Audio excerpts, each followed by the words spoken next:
Hello, I'm in fantastic company today. I'm joined by Gill Whitty-Collins, who is a keynote speaker. She's an executive coach. She holds non-executive director positions. But the reason I'm talking to her today is because she's the author of Why Men Win at Work. And I have to say personally, I was really struck by this book. I kept smiling as I was turning the pages because it resonated for me so much.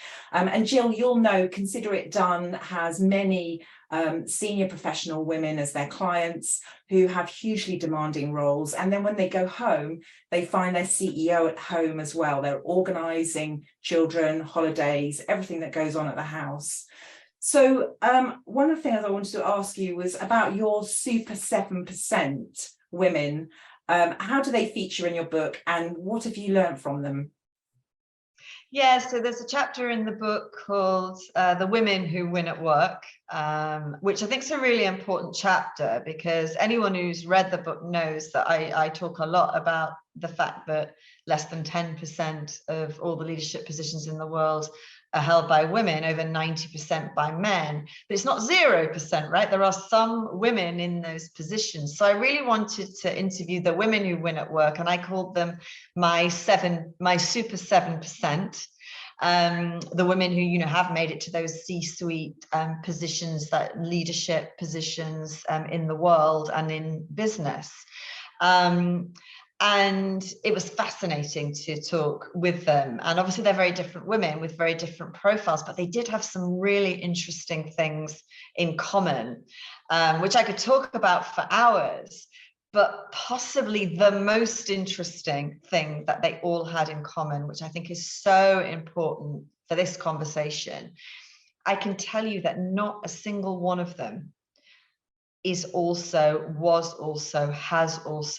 taken that responsibility for the unpaid work at home as well. And as you know, we find that in general, 80% of looking after the house, looking after the family, looking after the kids is done by women, for the women who do have families.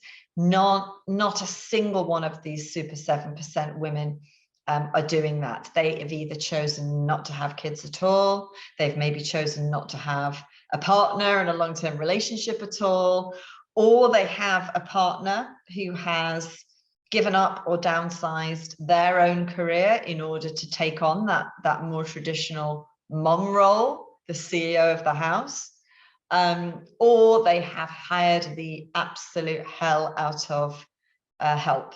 So they have housekeepers, they have childcare round the clock. They have absolutely thrown money at that. I have never, ever in all of my time looking into this found a woman who has a really, really successful career and is also trying to be CEO of the house. It just doesn't add up. We all got 24 hours a day. It just doesn't add up. And these women know that, so they don't try to do it. And I think it's really important that women know as they're coming up in their careers, see so many women trying to do all of that. Something has to give. Ultimately, something has to give. It's either going to be the career, or it has to be the looking after the family, looking after the house. Or frankly, the only alternative is it's your health and your well-being and your sleep, which none of us want. So I think it's so important for women to know that, and to know that if they do want that successful career, and fantastic, not every woman does, but for the women who do, we want them to do that. We want them to go and get the 50% of those positions in those at those leadership levels. Really important that they know if they do want to have a family, they need help. They need organizations like yours to help them, because otherwise it ain't going to add up for them. That's so interesting. It's such a huge subject and we could talk for a really long time about it.